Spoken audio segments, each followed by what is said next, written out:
His sheepskin coat was covered with snow and mud. The rifle strapped across his back was broken in half. And without greeting us, he stumbled to the barkeep and demanded palenka. What happened to you, Yoshko? Asked Halchin, his big belly bouncing with laughter. Got into a fight with that dog of yours? This got a couple of laughs from the men, but as soon as the woodsman turned around, all mirth disappeared from the room. Yoshko was built like a bull, and he wore a true woodsman's beard, yet beyond the rough face, plain as day, we could all see he was terrified. The woodsman didn't answer. He just swallowed the barkeep's offering. It wasn't until his second shot that he spoke. There's something in the woods. Damn right there's something in the woods. A damn snowstorm. What a fool you are to walk around there during the winter. Halchin said. But fool or not, come and join us, let me buy you a drink. As soon as someone closes that damn door, you might actually find some warmth here. Outside, a mighty storm raged in the dying light of the afternoon. Peeking out of the curtain of snow were the outlines of the Magura forest. A forest thick enough to be dangerous, even on the brightest of summers. As the door closed, I quietly took pity on any man who'd get lost in that wilderness. The woodsman took 2 more helpings of the palenka before he sat down among us. The liquor smelled heavy off of him. But as soon as he took off his coat, the room filled with a stench of sweat. So, Yoshko, last week you sit here and brag about how you finished all the winter preparations a month early, but now we catch you getting lost in a forest. Never took you for a liar. Halchin boomed, hoping to get a response out of the woodsman, but his jabs didn't land.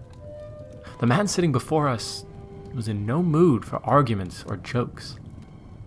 What brought you to the forest, friend?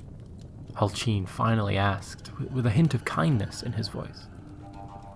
The woodsman stared into his beer as if it was to provide answers to his torment. When no answers presented themselves, he started to speak. Thought so. He said. Ever since we finished the winter work, he's been anxious. Kept on howling and biting his paws.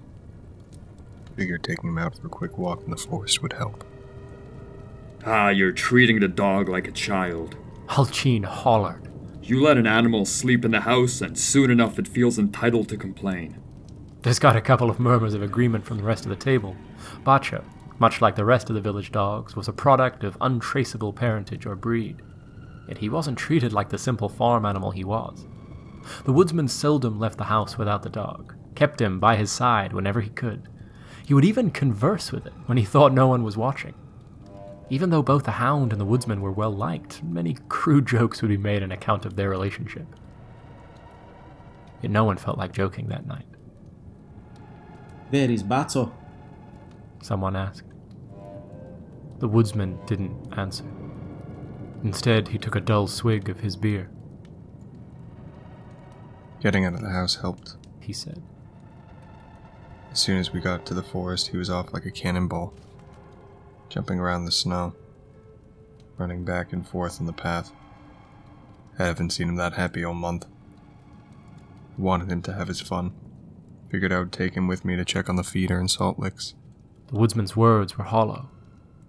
It was as if his body was present in the pub, but his mind was still somewhere off in the forest. That's when I found the tracks. He said. There's something in the woods. Ah, I understand now. Halchin said, grinning. You went out for some out-of-season hunting. Yoshko, we're among friends here, so no one will report you. But if you do find yourself with some venison sausage, it would be a sin not to share. The rest of the table laughed hungrily. So, you had a run-in with a bear? Is that what happened to your rifle? No. The woodsman said, and took another heavy swig of his beer. The tracks didn't belong to a bear, or a deer, or a boar, or anything else that roams our forest. It was something bigger, something heavier, something taller. Taller? Someone asked. Taller. The tracks went deep. The legs that left them were tall. But the tracks were still of hooves, long, flat hooves. Thought that maybe I had come across some freak deer. Been a hard year. Figured a bit of sausage would cheer everyone up. For a moment, the woodsman smiled. For a moment, our drinking buddy was back, but then his eyes glazed over. What we found wasn't a deer. While Bako played in the snow, I followed the tracks. They ended up leading me all the way past the stream. They led to... The woodsman paused. It was as if he had suddenly become aware of who he was speaking to. He looked up at Halchin. They led to your fields. I trust my potatoes are doing well. Halchin laughed. Others laughed with him. No. The woodsman said, silencing the crowd. It's as if wild boars dug through everything you planted.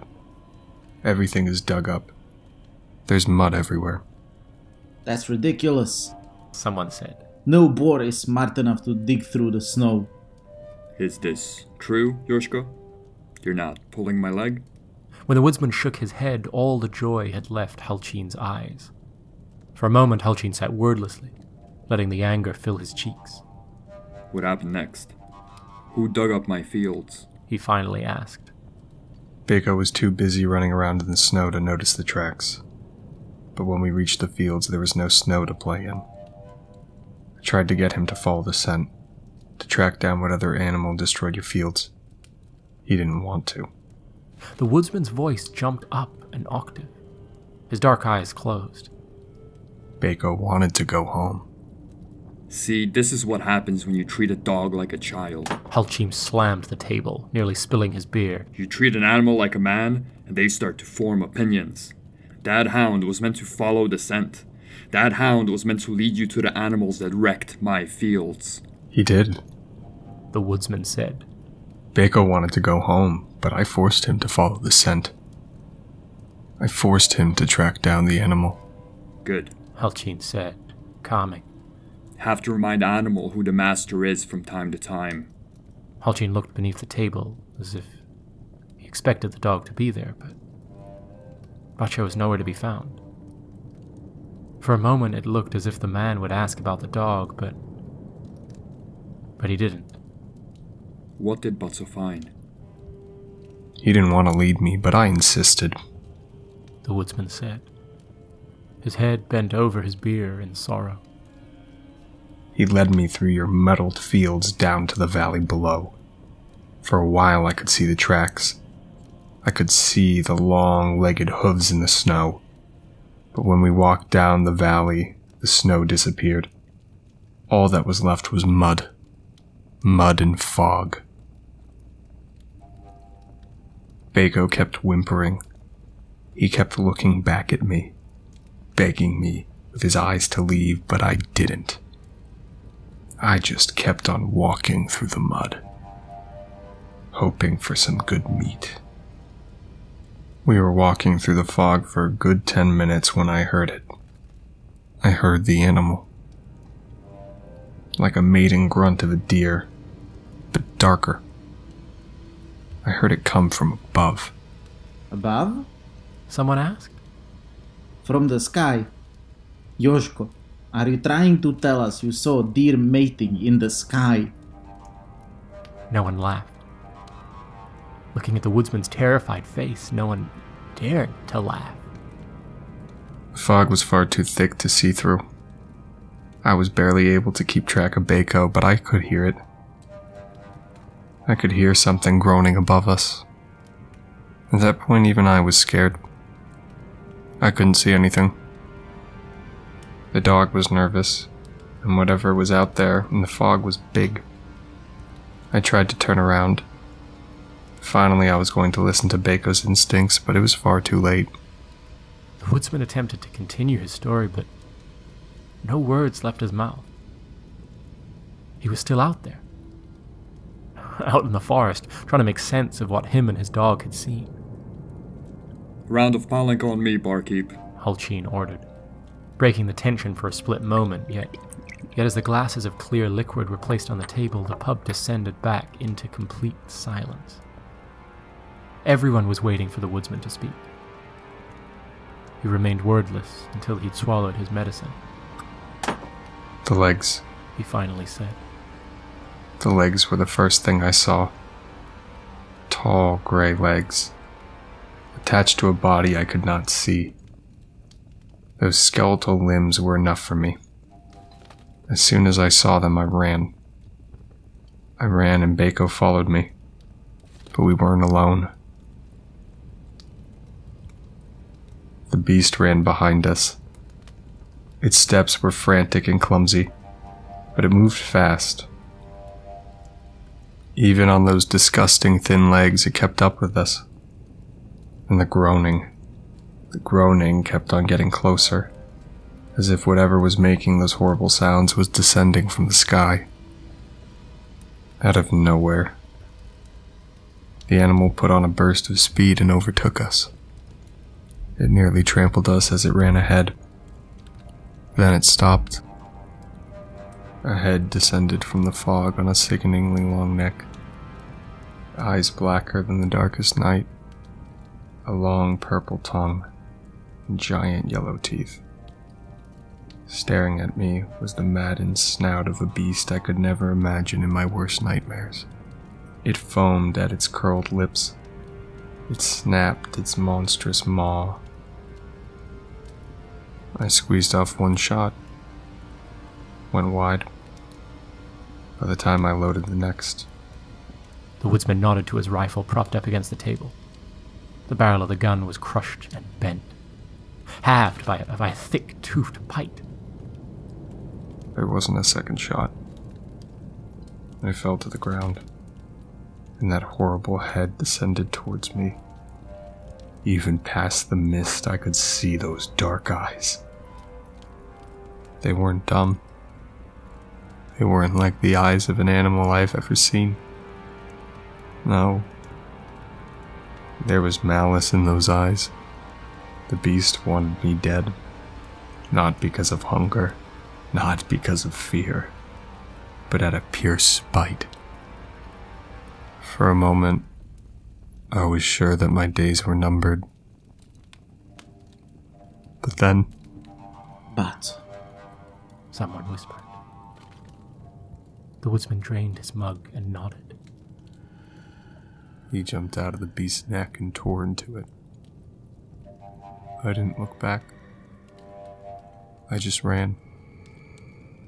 I left Bako alone with whatever spawn of hell that creature was. All that could be heard was the howling of the wind outside. We were all trying to make sense of the woodsman's story, trying to figure out if the man had simply lost his mind in the forest or whether there was any truth to what he was saying. Halchin broke the silence with his fist. Batso died an honorable death for a dog, he said, slamming the table. He died serving his master, barkeep, a round of palanca in the hound's honor. The murmurs of agreement. Another round was poured. Before the glasses were raised, however, Halchin struck a gentle tone. Yoshko, none of us here doubt your story, but you have to admit it is a difficult one to grasp. Impossible to grasp, might I say, to those of a gentle nature. It has been a hard year. The last thing we need is the women and children being scared of some long-legged monster in the woods. I suggest to you, and everyone gathered here, that we do not speak of this matter further. I am sure that whatever beast you encountered will not stay in the Magura forest for long. If there are still traces of it come spring, we can investigate the matter further, but as far as I am concerned, all that you and Batso encountered in the woods was a particularly restless bear. The table turned to the woodsman. We all studied his blank face in search of a response. Yes. The woodsman said after a moment of thought. Let us not speak of this further. To Batso, Halchin said. To Bacho, we echoed. Once the glasses were drained and slammed down on the wood, another wave of silence followed. No one knew what to say. Surely it was no time to cast doubt upon the woodsman's story, and it was most definitely no time to make jokes, but but conversations around the village pub seldom revolved around anything other than humor and distrust. He was a good dog, the woodsman whispered. The others started to murmur their agreement, but suddenly, everyone went quiet. There was a scratch on the door. Something was trying to get inside the pub. What was that? Someone said. Behind us, the barkeep's shotgun cocked into action. He was aiming straight at the door. The fear in the room was palpable. What once seemed like the fever dream of a man lost in the woods now seemed like an undeniable reality. There was something outside, and it wanted in. The force on the door grew more erratic. With each second, I could feel the sanity draining out of the room. We were all thinking of the long-legged monstrosity that the woodsman had described. We were all fearing for our lives. But then, the scratches were joined with another sound. A familiar sound. Behind the door, a dog whimpered. Botso! The woodsman yelled as he leapt to his feet and rushed to the door. You're alive! The dog was alive, but barely. Bacho's fur was matted in blood, and he scarcely managed to stay upright on his paws. Whatever struggle Bacho had emerged from was a brutal one. The pub immediately mobilized into a flurry of activity. Within seconds, the injured dog was wrapped up in the woodsman's coat and carried out into the night. In the spirit of communal support, or morbid curiosity perhaps, the whole pub followed the woodsman to the village veterinarian. Soon enough, Halchin and I were the only ones left in the pub. Do you think the woodsman was telling the truth? I asked. Yoshiko has a strange relationship with the dog, Halchin said, waddling over behind the bar and grabbing a bottle of Palenka. But I do not take him for a liar, or a madman for that matter. The thought of some long-legged monster hiding in those woods, though. As the rest of the men trudged through the snow and darkness hoping to save Bacho, Halchin poured 2 shots of the clear liquid. Let me once again suggest that we do not speak of this matter until spring. Whether there is or isn't something in the forest right now is not of our concern. It is winter. It has been a hard year. Let us simply tend to our homes and enjoy the fruits of our labor. He handed me the glass. I accepted it. At least the dog is alive, I said. At least the dog is alive, he said. And then, in a little bastion of civilization surrounded by a dark forest, we drank.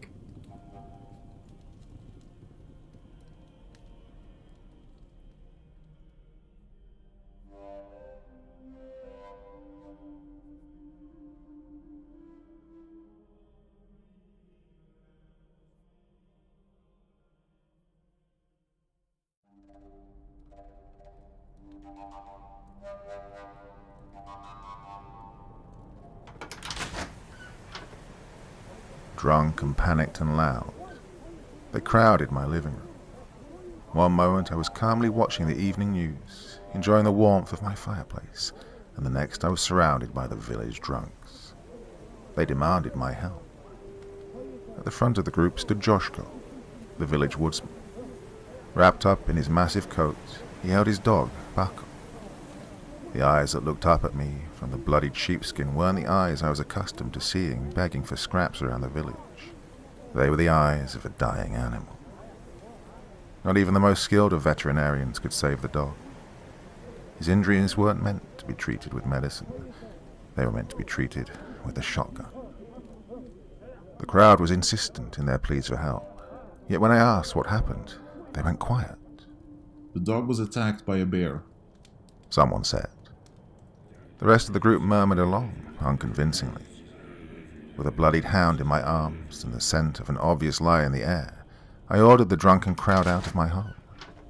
Only the woodsman remained.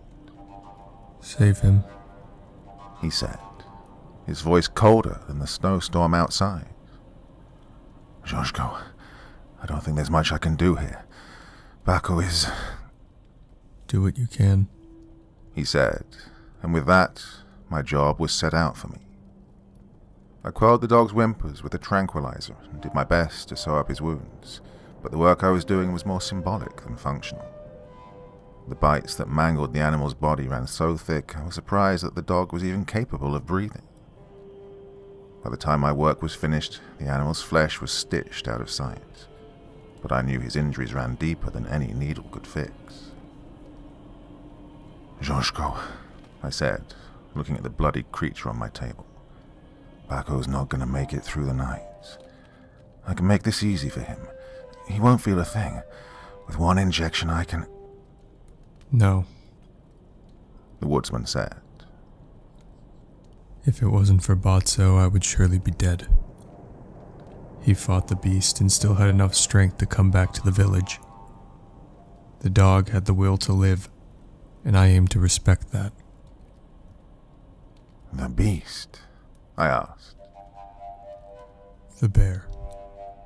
He replied, with no emotion in his voice. The woodsman scooped up his dying dog back into the sheepskin coat and lumbered toward the door. Thank you. He said. You know how much Botso means to me. I will not forget your kindness. I gave the woodsman some antibiotics and promised to stop by to check up on Bako in the morning. I expected my visit to be purely for consolation, but I didn't tell the woodsman that. That night, as I fell asleep to the crackling of the fireplace and the howling of the snowstorm outside, I couldn't help but to think about the mystery of that bloodied hound. Animals seldom limp away from bear attacks, and when they do, they have the bites and claw marks to prove it. Bako had neither. He showed no signs of being cut by a bear's paws, and the bites that covered his body were unlike the sharp incisions a bear leaves behind. The bites were heavy and thick, as if they came from the maw of some dull-toothed nightmare. Whatever creature had attacked the dog, I knew it wasn't a bear.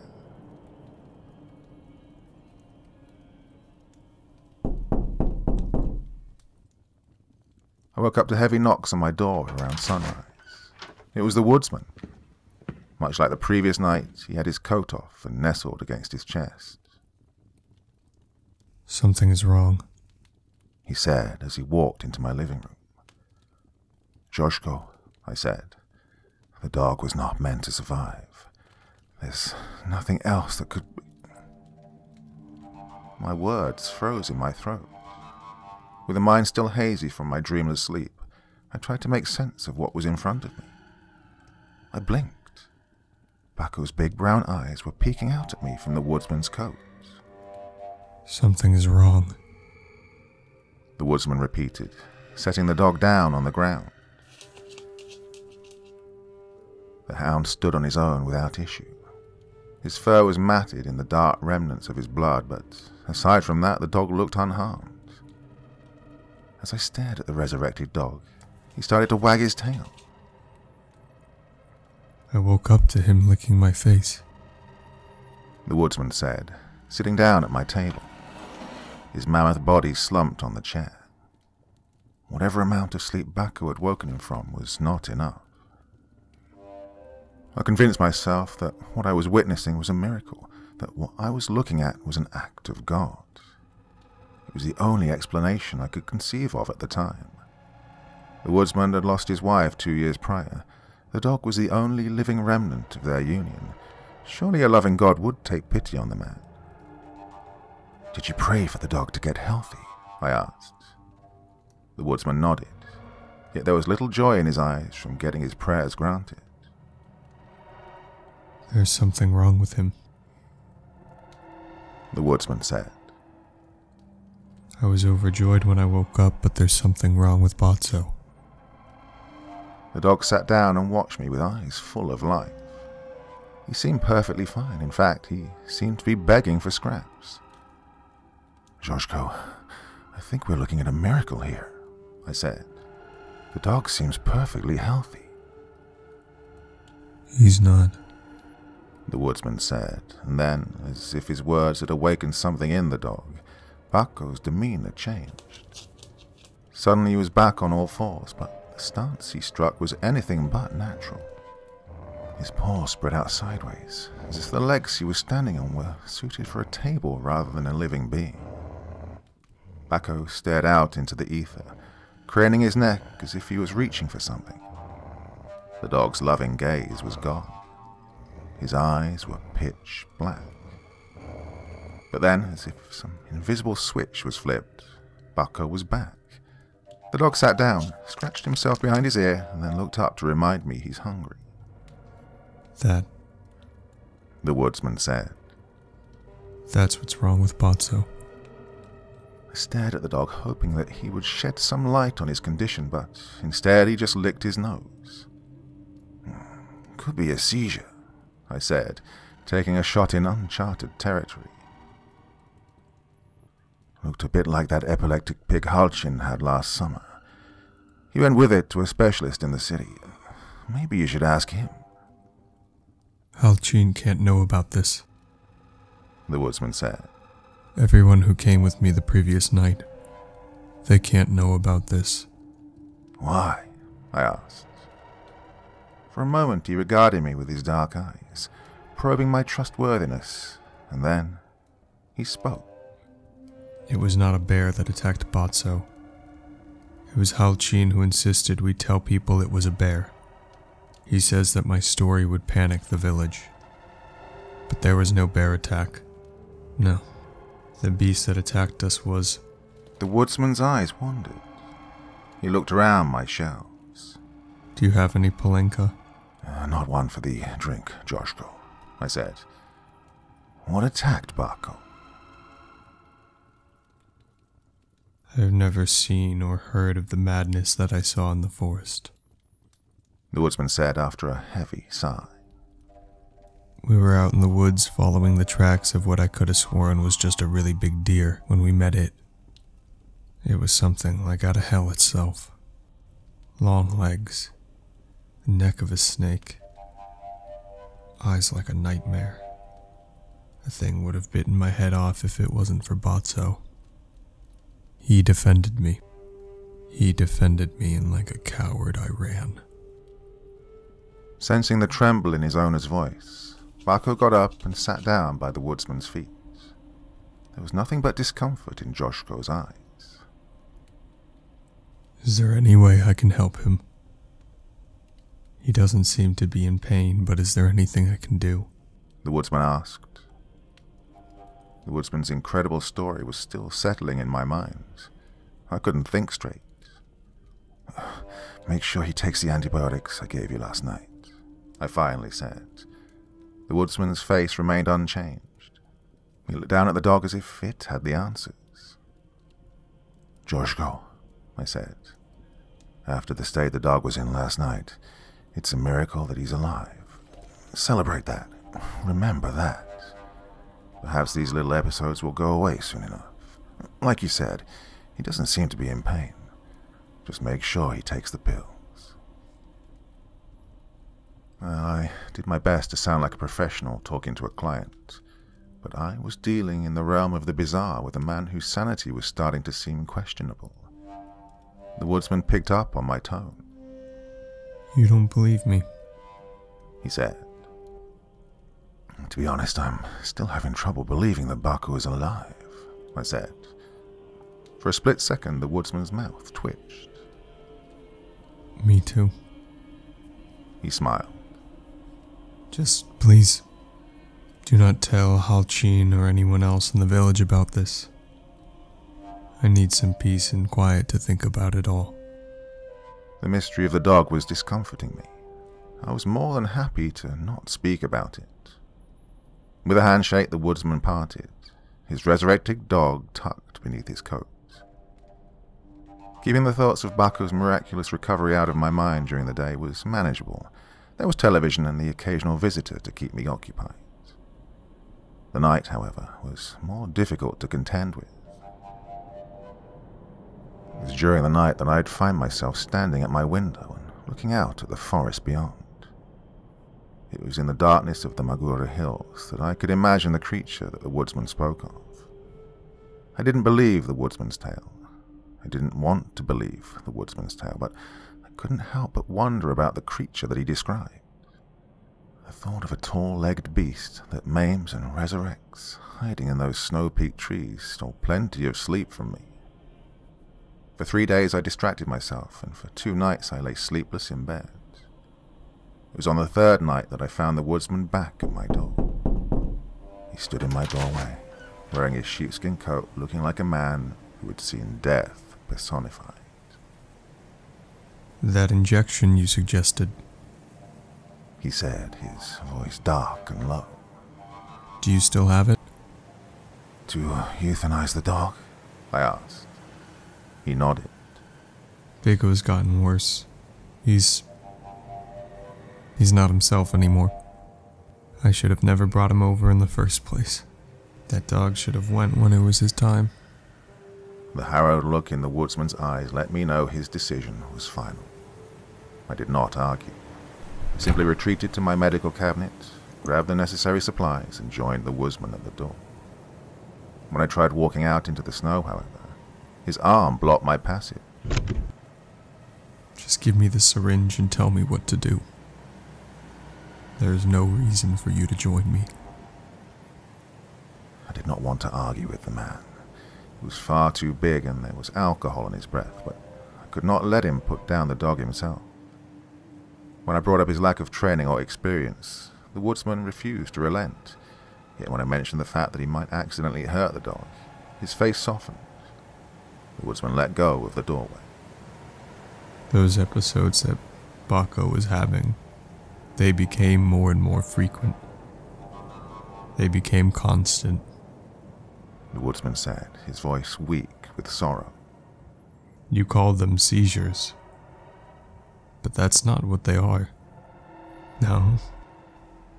When Botso gets into those horrible fits, he's not having a seizure. He's growing. Growing? I asked. For a moment the woodsman just stared at me, as if he was trying to make sense of the whole affair along with me. Growing. He finally said. When that long-legged beast bit Botso, it changed him. That change took time. I fear of what will happen if Botso is allowed to continue to change. It has to be stopped. It has to be stopped, and no one can know of this. I promised the woodsman my silence and followed him to his cottage. When his wife was still alive, she kept a small herd of sheep. Those sheep were long sold, but the barn which once held them still stood. It was in that empty barn that the woodsman kept Buck. When the doors opened, however, I knew that I was no longer looking at a familiar village dog. I was looking at a different creature altogether. The animal stood on limbs so tall that he would have reached our eye line if he had a normal neck. But Bucko's neck was no longer normal. It had stretched into a discomforting mass of fur that pulsed with each deep breath that the creature took. His snout still held some resemblance to that of a dog, yet the tongue that hung from his maw was the color of asphyxiated skin. I was looking at something patently unholy. For a moment the creature looked down on me, and somewhere behind those big dumb eyes I could see the trace of something sentient. But then, with a throaty yelp, the animal buckled. Its eyes turned black, its limbs stretched out, its neck craned, ever so slowly, in the soft shimmer of the animal's fur. I could see its body grow. "This is the work of the devil," I whispered, making the sign of the cross. This is the work of the long-legged beast. The woodsman said. And it has to end. Please. This has to end. The sight of that lanky abomination sowed sweat across my body, but there was a job to be done. With weak knees, I stepped towards the towering dog. With shaking hands, I searched his paws for a vein. With a mind drenched in panic, I tried to do what was necessary. At first, finding the right entry point for the syringe seemed like the biggest of my worries. The creature's abhorrent limbs continued to expand beneath my fingers. Every time I thought I'd found a vein, it would be shifted aside by another growth spurt. Yet as I searched for a means to put Bucko to sleep, another obstacle, a much more troubling obstacle, presented itself. Guttural groans, a drip of foul-smelling spit. The creature's dark eyes were no longer staring out into the ether. They were staring straight at me. Like a gigantic snake, the animal that was once Bucko spun its neck towards me and regarded me with utter hatred. Its maw was open wide, revealing a symphony of dull, yellow teeth. The deep groans turned into a roar. The creature lurched at me. For a frozen instant, my life flashed before my eyes. I could see myself kneeling in front of the creature whose visage had stolen so much sleep from me, about to meet my end in its frothing, block-toothed jaws. But then, with the force of focused artillery fire, the woodsman sprang to my aid. He knocked the beast to the ground, pinning its long neck to the hard dirt of the barn. Inject him! He yelled. Put Botso out of his misery before he grows too strong. The long legs of the beast pummeled me with kicks that stole my breath and clouded my mind with pain, but my hands worked independent of thought. Years of training and developed instinct took control. I found the dog's heartbeat and injected the poison.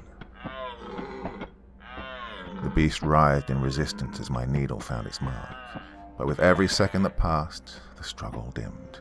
With every second that passed, the heartbeat beneath my finger grew sluggish until, after a minute that lasted an eternity, all signs of life had faded away.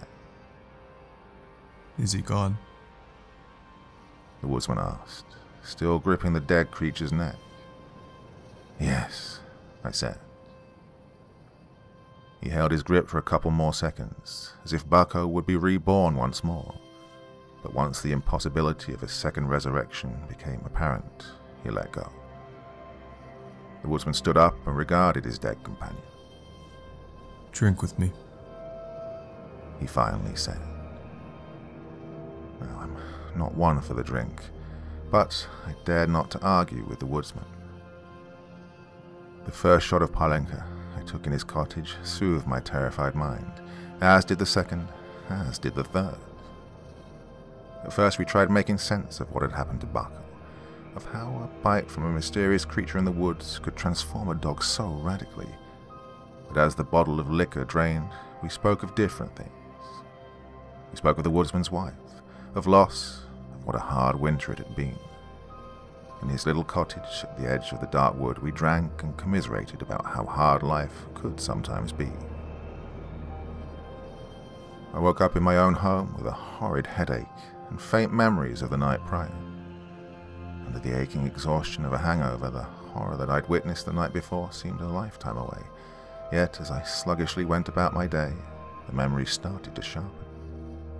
I could see the abhorrent monstrosity which towered above us in the barn. I could feel the dog's heartbeat slowly fade into the night. I could hear the woodsman's drunken wails over the senseless dead. Yet there was something else that I remembered from that night. A distinct moment that's been haunting me ever since it drifted into my conscious mind. As the sun was starting to redden the winter sky, as I drunkenly propped myself up in his doorway saying my goodbyes, we shook hands. The woodsman, slurring his speech, thanked me for my silence and my aid. Your hand, I said, feeling the gauze wrapped around his palm. What happened? Burnt myself while loading the fireplace. He replied. Nothing serious. Last night I did not push the topic further. I was far too drunk to pick up on a lie, and yet, as I sit here, replaying the events of the previous night in my head, I can't help but to feel like the woodsman was not being honest. I can't help but to feel like the woodsman might have been hiding something from me. Perhaps the wound on his arm was truly from an accident, but I can't help but to feel as if Bucko had something to do with it.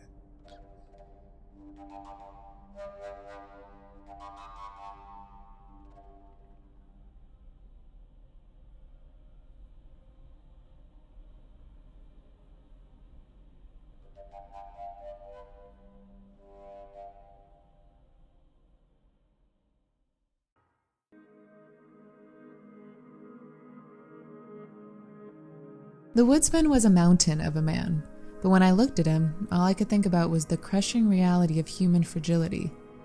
Once upon a time, he was happy.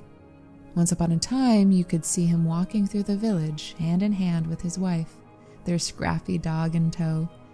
But that time was long gone. After the cancer took his wife, the Woodsman's world collapsed in on itself. He stopped coming to church, he stopped attending the festivities, he stopped taking part in any facet of communal life that wasn't directly tied to drinking. Even when the man was seen at the pub, he wouldn't take part in the conversations. He would simply sit at his own table, numbing his pain with palenka. The others tried talking to him. They tried to help the Woodsman shoulder his grief, yet the man always refused aid. He seldom spoke, and when he did, it was never of his wife's passing. As the months turned into years, the rest of the village gave up trying to pull the Woodsman away from the edge of darkness. He only had one friend left, his dog, Batso. The towering mass of sadness lumbering through the village was a somber sight, but Batso always brought a ray of sunshine to the scene. The weariness of life that plagued the Woodsman paled in comparison to the determined excitement of the dog. Batso was constantly eager to play, to chase, to explore. Through jumps and yelps and playful tugs, Batso could even get the Woodsman's stone face to break into a smile. The despondent Woodsman and his chipper dog were an inseparable duo. When one was near, the other wasn't far behind. It wasn't until one frigid winter morning that I found the Woodsman without company.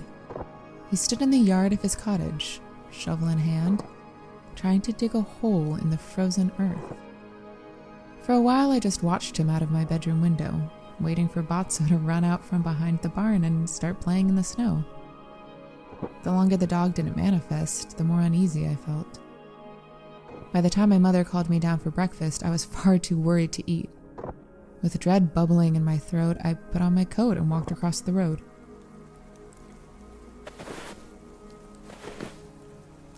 Uncle Yushko? Why are you digging a hole? I asked. Grave, he said, not looking back. As massive as the man was, the cold earth resisted every dig of his shovel. He wore a glove on his left hand, but his right was covered in a thick layer of bandages.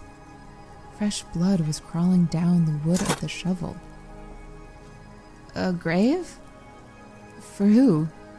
I asked, fearing the worst. The Woodsman stomped at the shovel, driving it deep into the ground. With a thickening stream of blood sliding down the handle, he chipped away a chunk of the frozen earth. Batso's dead, he said. It wasn't until I asked him what happened that he turned to face me. I thought I had seen true sadness when I saw the Woodsman at the funeral, but the face that looked back at me was completely void of life. Bear, he said. A bear? During the winter? I gasped. What happened? The Woodsman didn't answer. He simply turned around and continued to dig. I told him I was sorry for his loss. I told him that if he ever needed anyone to talk to, I was there for him. I almost told him about the cat I had lost the summer prior, but the Woodsman refused to hear me. The man had a grave to dig. For a while, I stood and watched him, trying to come up with something to say, but I knew there were no words that would do him good.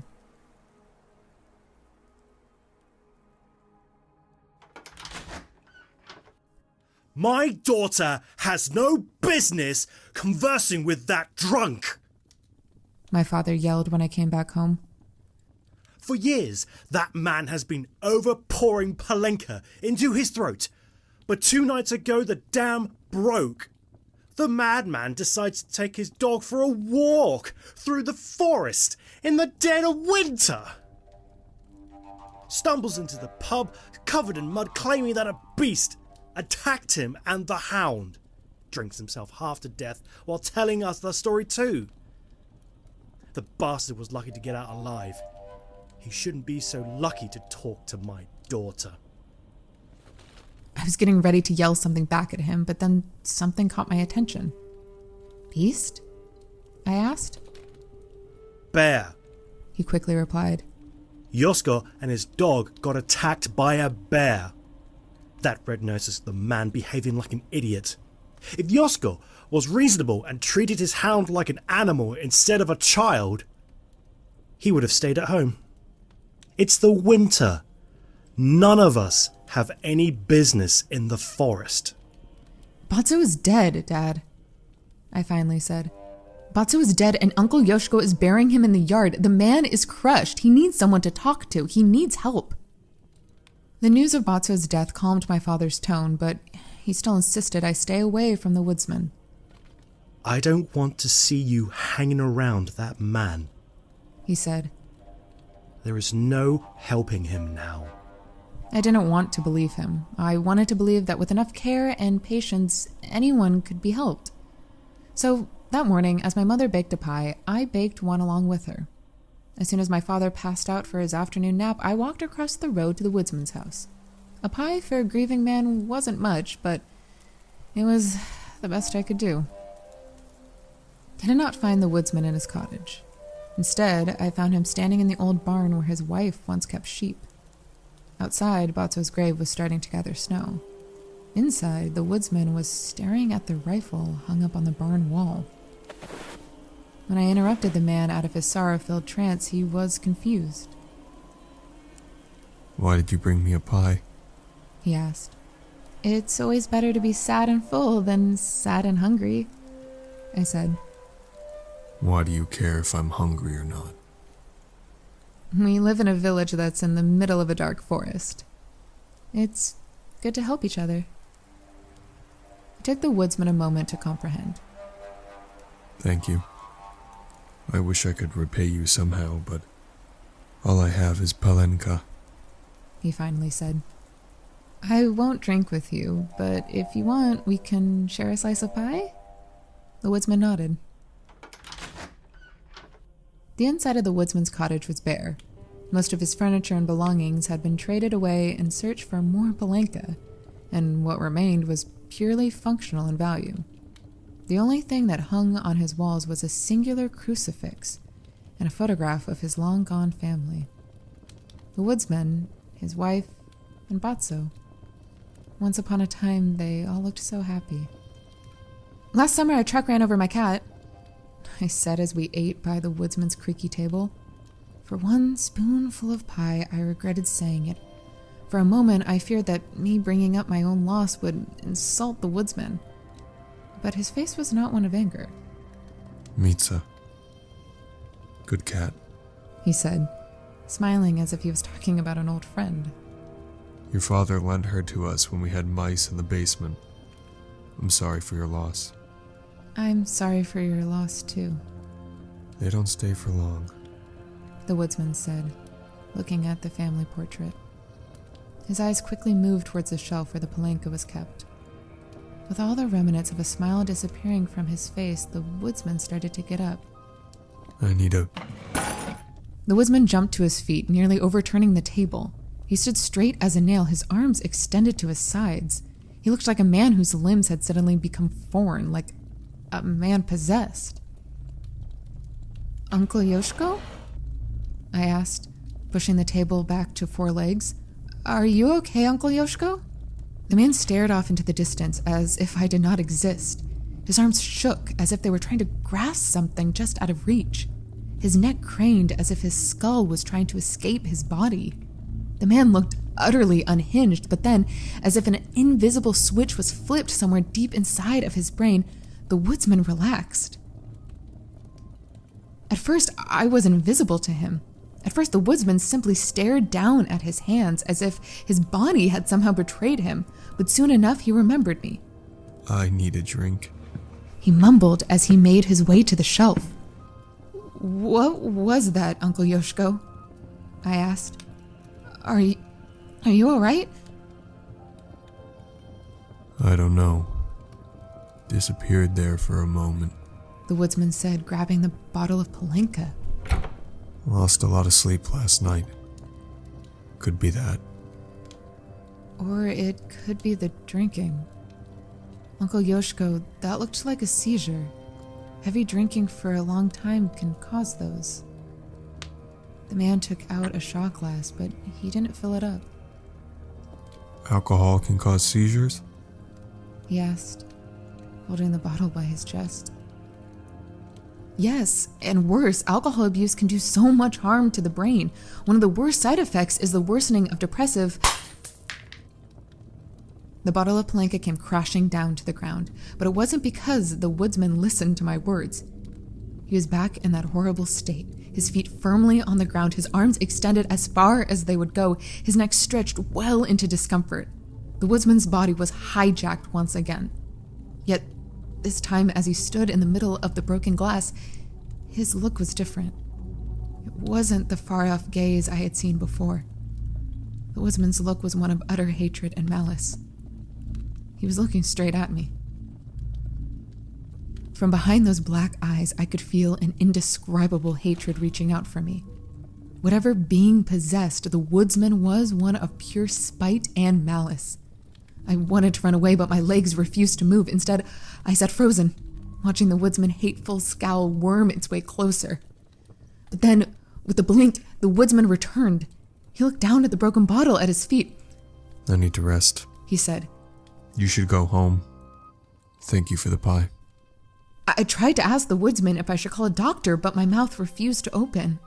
I simply managed a smile, a nod, and then a return back home. That evening, as I milked the cows, the woodsman's evil stare stayed with me. In the back of my mind, I could still see that hateful gaze, and with each pull of the udder, I could see his limbs, growing, stretching, reaching out for some unknown cause. I wanted to believe that the woodsman's erratic behavior was grief-induced, or even a byproduct of late-stage alcoholism. But deep inside, I knew. I knew that there was another force at play. Thoughts of the woodsman's soul crucifix lingered in the back of my mind. As he woke up from his nap, my father went to the pub to watch the football. It was well after the match ended and the road lights were turned off that my mother asked me to retrieve him. She made some sort of quip about my father's nose turning red, but I barely heard her. I was too preoccupied thinking about what kind of fate could have befallen the woodsman.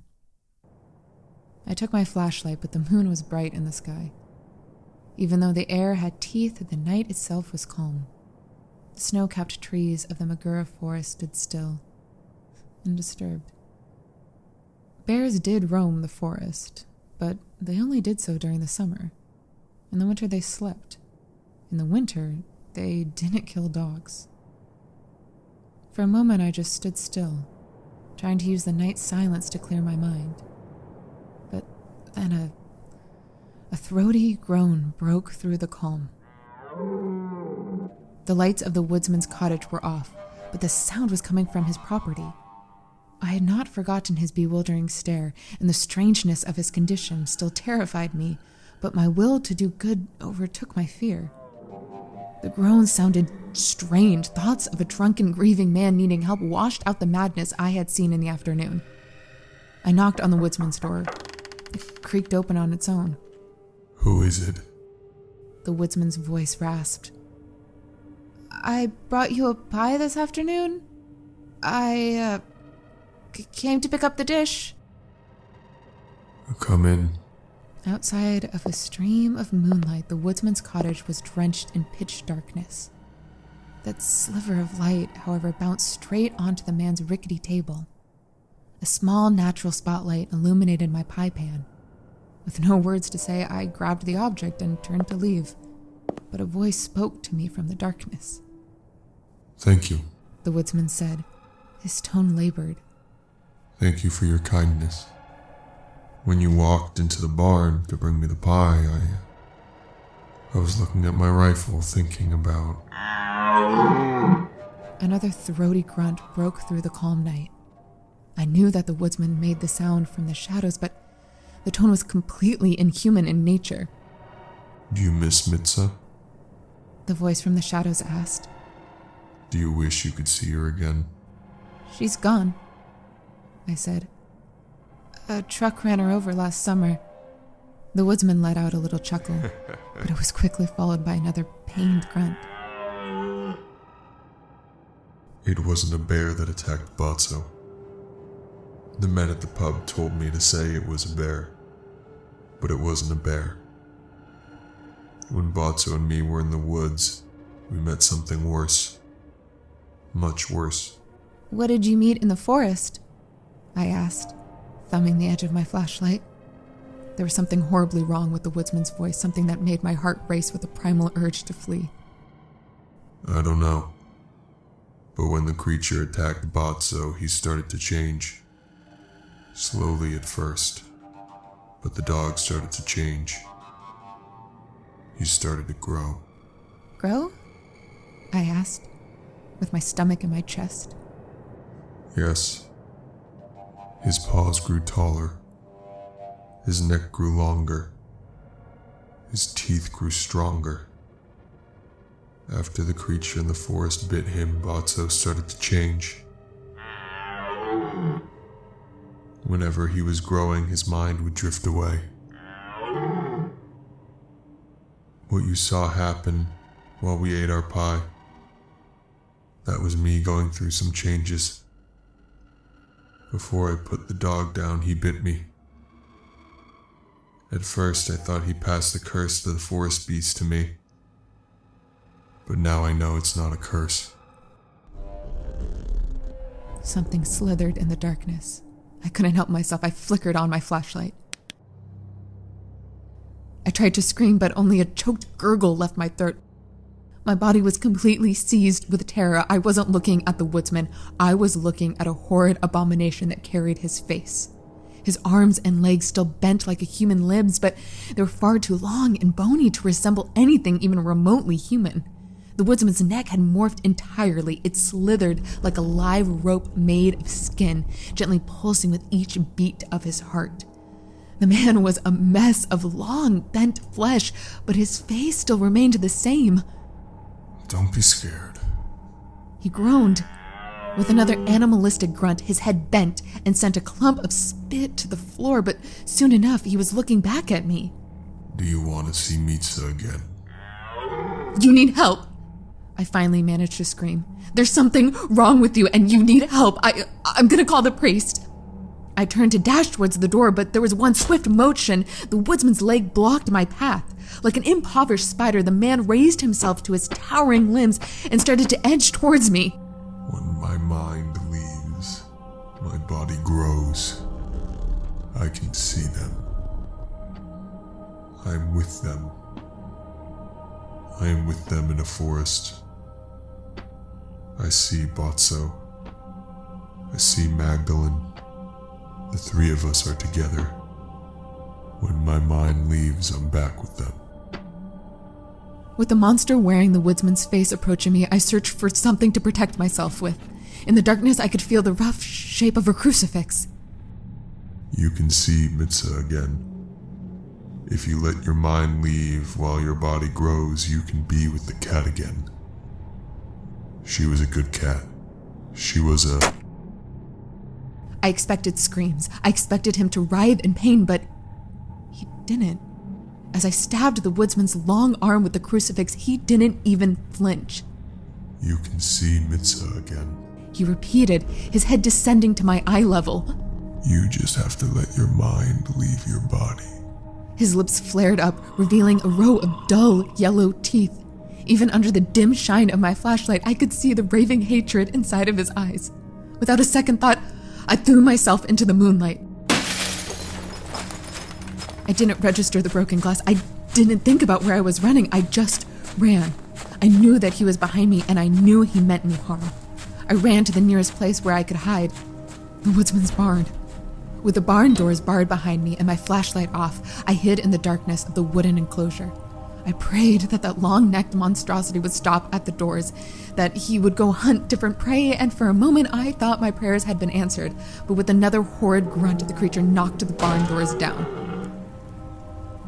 Don't be scared, he whispered as his limbs felt around for me in the darkness. Let me help you. Let me help your mind leave your body so that you can see Mitsa again. I watched him move through the cracks of light from the outside world. His confounding shape drifted in and out of the darkness as he moved around the space, sniffing for me.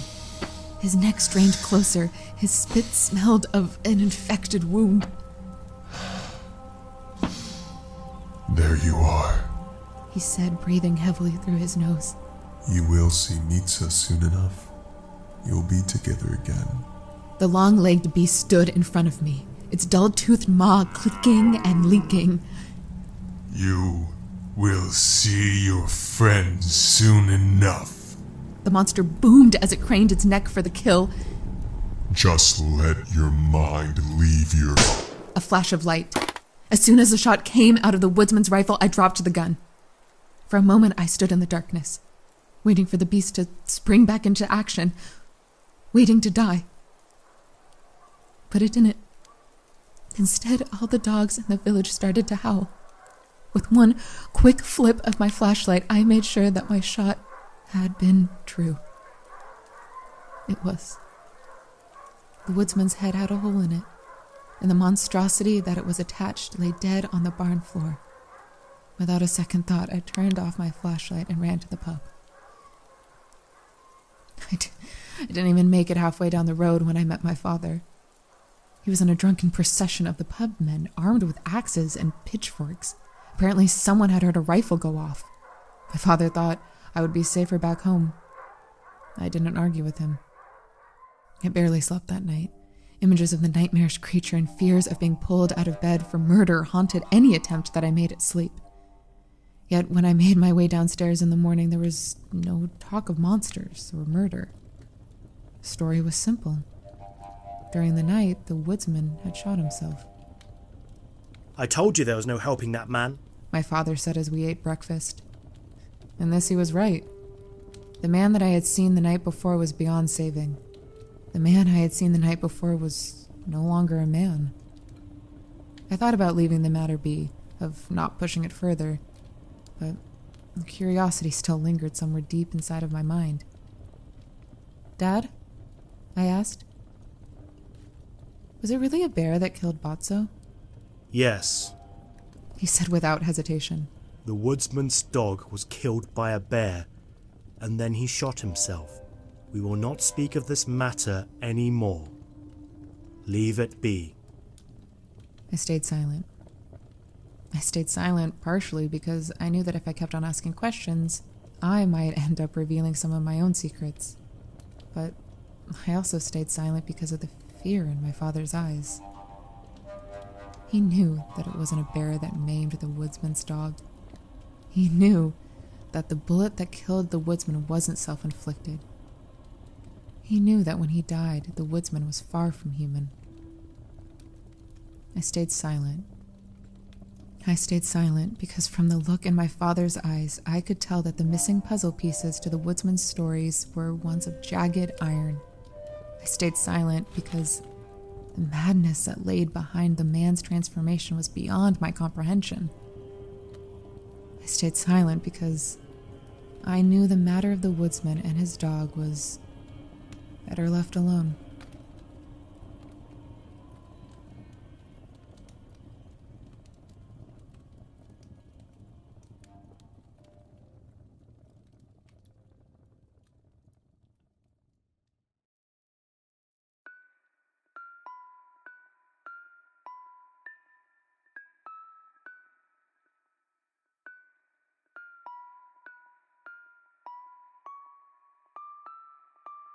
For years, my soul has been heavy with guilt and fear.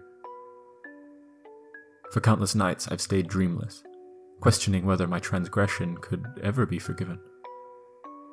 I've spoken to the village priest. I've kneeled down in the confessional, yet whenever the time for me to ask forgiveness from God comes, I cannot speak.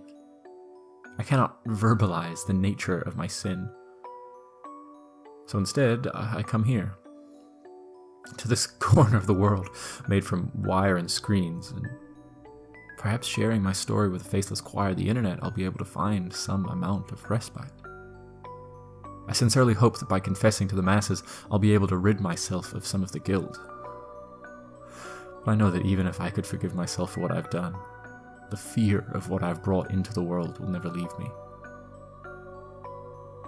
I have stolen a sheep from Baba Yaga. and I've been punished accordingly. For most of my adult life, I was employed as a construction worker in Austria. The pay was better than anything I could get back home in the village. Work came in manageable bursts, and during the winters I could rest back in eastern Slovakia with my wife. We were trying for a child, we were hopeful for the future, and one misplaced steel beam skewered all of that. After the surgeries, and after the recuperation, I could walk. But no construction would hire a cripple. There were odd jobs around the village, and my wife had taken to selling woolen hats on the internet, but most folk in rural Slovakia are handy with a hammer, and one cannot feed a family with hats. Our savings got us through the first winter, and the charity of our neighbors made sure we never went hungry, but time was running out. A second winter approached, and our neighbor's grace wasn't infinite.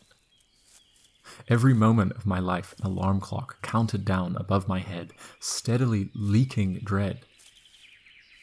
It is with that invisible clock, just a couple ticks away from my family going hungry, that I met the sheep.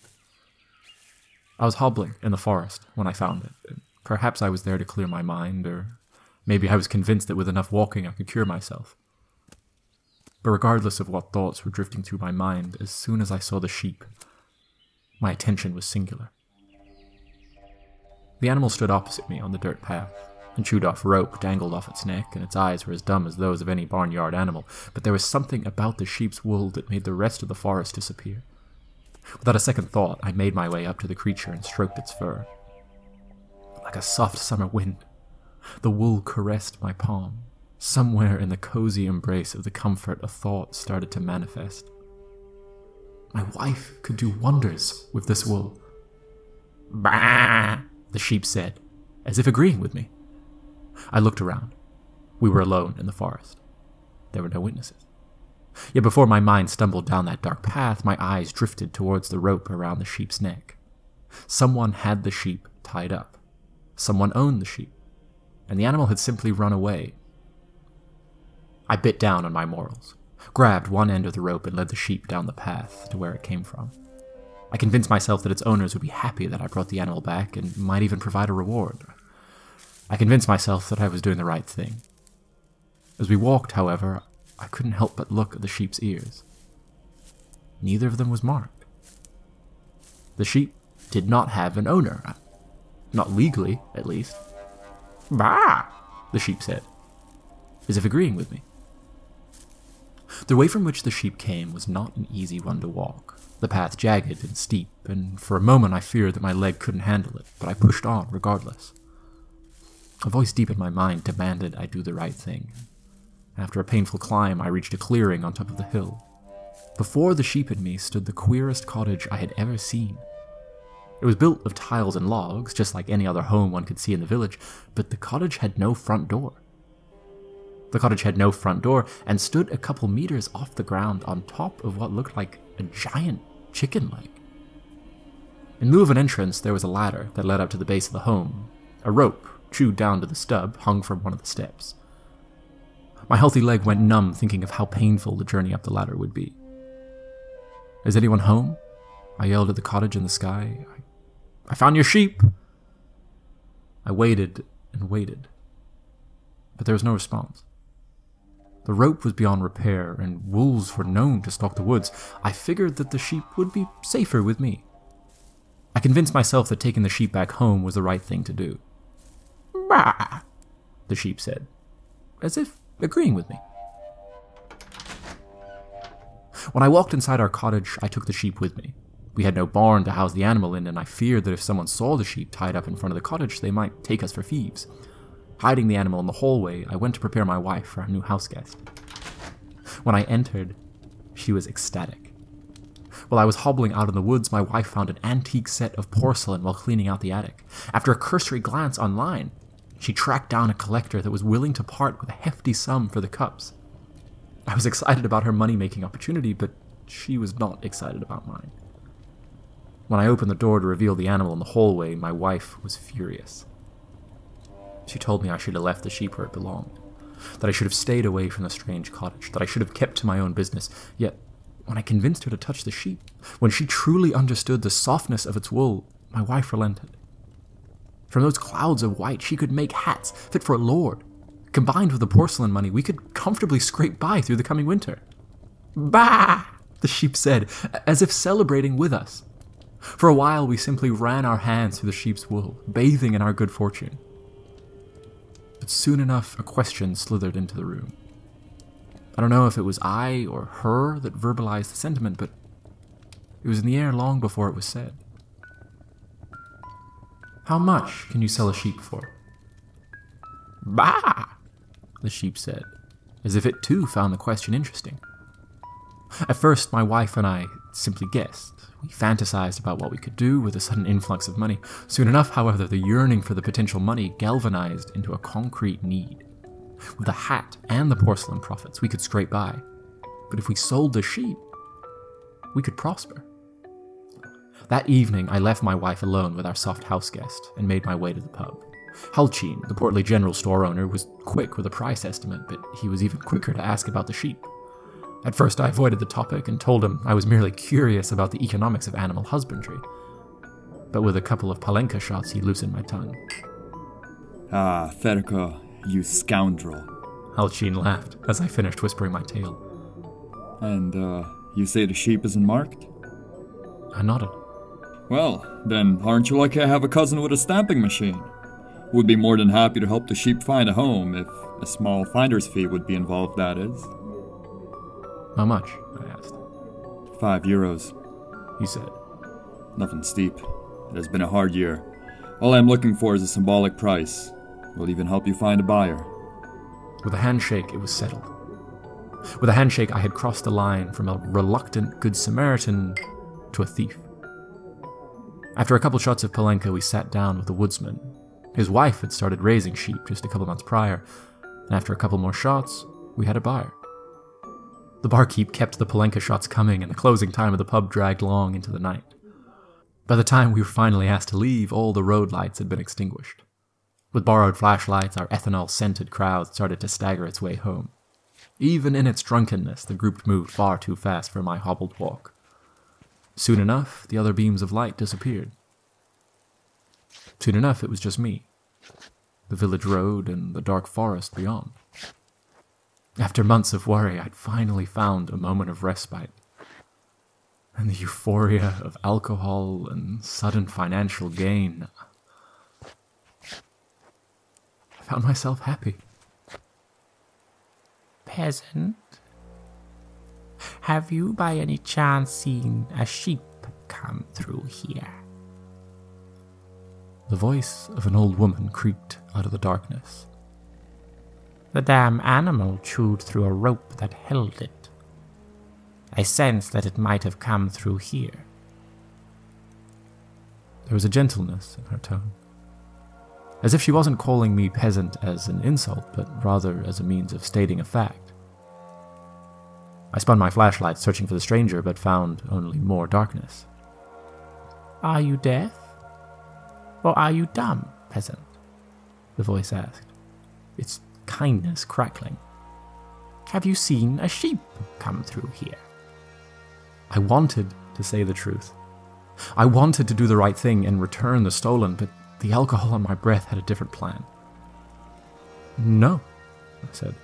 I haven't seen any sheep. You must be mistaken. A pinch. Out of nowhere, I found my arm clasped between two rough fingers. Liar! She hissed as she squeezed my skin. When the flashlight caught her, I saw a face so grotesque it gave me a fright. Her face was old, desperately old. Her skin sagged, like that of a melted sculpture, and the thin wisps of white on her scalp seemed like nothing but memory of hair, but it was her eyebrows that truly terrified me. On the wrinkled, pale face, they stood sharp and red and defiant. I know you stole my sheep, peasant, the hag said, smiling with the few teeth she had left. There is no need to lie to me. I know all, and I forgive all. For a price. The hag cackled, each rasping breath of air shaking her stout body. Even though the flashlight was bright when I left the pub, it started to flicker. It was as if it refused to be a part of the bargain, as if the business of the sheep was purely concerning me and the darkness beyond. "What is the price?" I asked cautiously. "Oh, peasant. The price is a single kiss. I am but an old woman who misses the affections of handsome men. I will happily trade the animal for a memory of the past." I took a step back. My leg groaned the same way it did before a thunderstorm. "No," I said. "I have not seen the sheep, and I will not kiss you. I wish you good night, Auntie." I moved from the mad hag as fast as I could, but her voice continued to creak through the darkness. "Silly peasant," she said, her voice turning cold. "A lie has short legs, but the punishment for one does not. May you never forget your transgression. May you never forget that you are a liar and a thief. May you never forgive yourself for rejecting my advances. I curse you, peasant. I curse you, and everyone that you care for. May the whole village suffer for your misdeeds." The hag's voice echoed through my head all the way to the front door. Yet when I came home, I did not tell my wife. The hag's disfigured face, the strange eyebrows, her cruel words, it was all still settling in my mind, and I could not bring myself to verbalize my worries. I also didn't want to worry her. The potential of the antique porcelain and the wool and the money from the sheep, it all made her so happy, so hopeful. I didn't want to take that hope away. She tried to lure me into the bedroom with soft whispers, but my mind was far too scattered for romance, and my body in no shape for love. Instead of joining my wife in bed, I stayed in the living room with our woolen house guest and the antique porcelain. It had been a long day, and there was plenty to consider. Yet as I sat there with nothing but the crackling of the fireplace to keep me company, I started to relax. I had woken up that morning as a man who feared the inevitable hunger that comes with poverty, but through a cascade of circumstances, I knew that the ticking clock above my head had been pushed back. With the antique porcelain, we would be able to put food on the table, and if I never told anyone about the hag, that the sheep could still be sold to the Woodsman. My life had taken an absurd turn, but sitting there in the dim light of my cottage, I knew things would get better. "Bah," said the sheep, as if it disagreed with me. The creature was staring straight at me, but the barnyard dumbness in its eyes had drifted off and given way for a wholly different look. It was only through the flickers of the fireplace that I could see the sheep. The emotion in its eyes was unmistakable. Behind the animal's slitted eyes, there was a raging, never-ending source of hatred. "Bah!" The sheep screamed as it started to lumber towards me. The animal no longer trotted like it did on the forest path. Its legs moved clumsily on the wooden floor, as if it were foreign to the animal. With a gust of light from the fireplace, I realized they were. The sheep was no longer standing on its old sheep legs, and instead, the animal's woolen body was balancing on a steadily growing set of fleshy stilts. "Bah!" The sheep screamed, revealing a set of dull teeth and a dark rolling tongue. "Bah!" With ice in my veins, I limped off the couch and moved towards the back door. What I was looking at was no longer a sheep, and what was looking back at me meant me harm. Yet somewhere in my terrified mind, I hoped that if I opened the door, if I allowed the creature to escape, that I would be left unharmed. The outside world breezed in through the open door, and the stumbling beast stopped and regarded the forest beyond its cottage. Its legs continued to grow, but the animal didn't take another step. "Bah!" It screamed, and then it craned its neck towards the open door. For a moment the animal simply shook, its woolen body heaving with effort, but as the beast continued to strain its neck, its body once again started to change. At first the growth came in small staggered bursts, as if the sheep's neck was a tangled rope being pulled out of a well, but soon enough the stretching of the neck became constant. The beast's malformed body was starting to press up against the ceiling of the cottage, yet its horrible maw was hanging out of the back door. The creature screamed out into the dark forest. I backed up against the hallway door, eager to make my escape. Yet as soon as I touched the door, the creature before me buckled. For a split second I registered the sound of broken porcelain, but the tragedy became quickly irrelevant. The tall-legged beast stood directly in front of me, its horrible jowls descending towards me. The look in the animal's eye was unmistakable. It wanted me dead. The creature roared, sending out a torrent of spit that smelled of infection. The beast's entire body shivered with murderous anticipation. The fluffy woolen coat that had once brought me such comfort had transformed into clumps of mucus-covered hair. The creature dipped onto the wooden floor as it lumbered towards me. I knew I couldn't run. I knew that my crippled leg wouldn't carry me if I were to attempt to escape from the long-legged beast. So instead, I chose to hide. Like a terrified child, I ducked beneath the table, and like a naive infant, I desperately hoped that the beast would simply leave. For a moment, among the broken porcelain and ill-smelling detritus, I almost believed I would be safe. But I wasn't. The long-necked beast swooped its head below the table and with one swift motion overturned the piece of furniture. I was lying on the floor in front of a beast that looked like it belonged in hell itself. The skeletal limbs of the creature braced for attack. Its pale grey skin shed the rest of its old woolen coat. I was about to be killed by a nightmare made of flesh. The creature roared, readying its jaws for murder. The universe nearly came to a halt. Before me, I could see the spite-filled eyes of the beast. I could see the wet teeth that were about to tear into my skin, but I could also see something else. The bristles of a broom. I watched as the rough strands of the tool scratched against the beast's wet, cruel eyes. The beast yelped as it retracted its head. My wife hit it with the broom again. She swung away at it, screaming, demanding that the monstrosity leave our home. In a state of pure shock and blindness, the animal stumbled towards the door, smashed into the wall, and then ran out into the wilderness. For a moment, all we could do was stare out into the forest beyond. Then my wife closed the door. Our once promised sources of wealth lay on the floor, broken and sticky. For a while, we mourned the loss of our newfound wealth. For a while, we tried to make sense of the madness. But eventually, we stopped talking. There was nothing left to be said. I had brought sin into our home, and we had been punished. My wife grabbed her broom. I grabbed a rag, and we cleaned our floor of any trace of the stolen animal or antique porcelain. Neither of us slept that night. Sleep in general has not been the same since that night. It's been 2 years since I stole a sheep from that chicken-legged cottage in the woods, and yet I still cannot bring myself to talk about it. I want to let go of the guilt.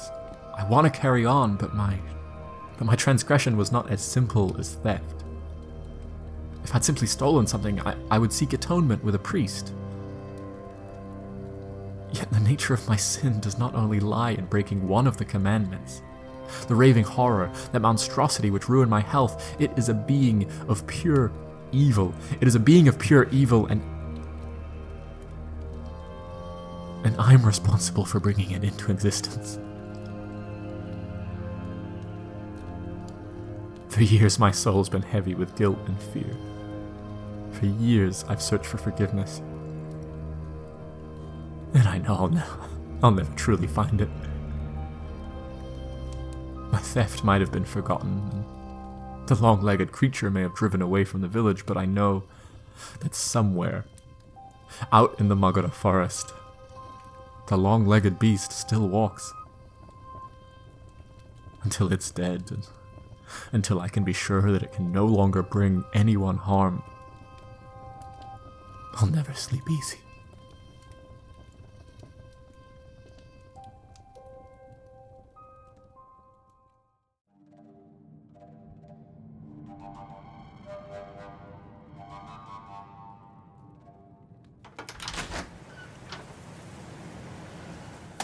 The village pub was no place for a woman.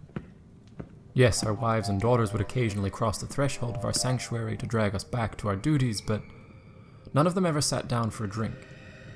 There were no written rules, but there was an understanding. The pub was under the dominion of the village men. It is because of this unwritten rule that we stared at her.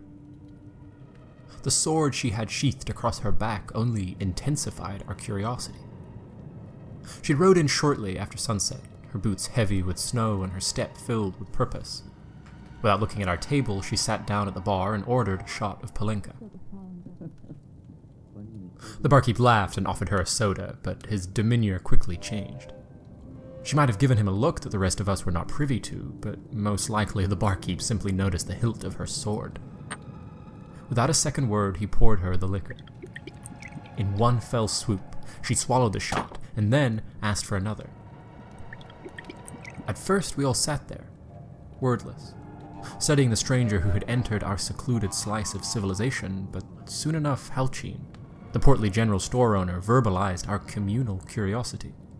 Young miss, he said, leaning forward in his chair. May I inquire what brings you to our humble village? As far as I know, there are no medieval fairs planned in the near future. There is no need for swords in this part of the country. His joke released some of the invisible tension that had festered in the pub. But when the woman turned around, the laughter ceased. The tall-legged beast, she said, her eyes as piercing as the mountain wind. I have no idea what you speak of, Halchin said, doing a poor job at masking his discomfort. Has anyone here heard about this tall-legged beast? The men shook their heads, but their eyes told a different story. We all knew what she was talking about. A week prior, the Woodsman had stumbled into the pub, telling frantic stories of a long-legged beast. It attacked him and his dog in the forest. They both survived the horror, but there was something wrong with them. Within a fortnight, the dog was dead. Within a week, the Woodsman was dead as well. Pray tell, young miss, Halchin said, trying to steady his voice. Who told you these tales of this supposed tall-legged beast?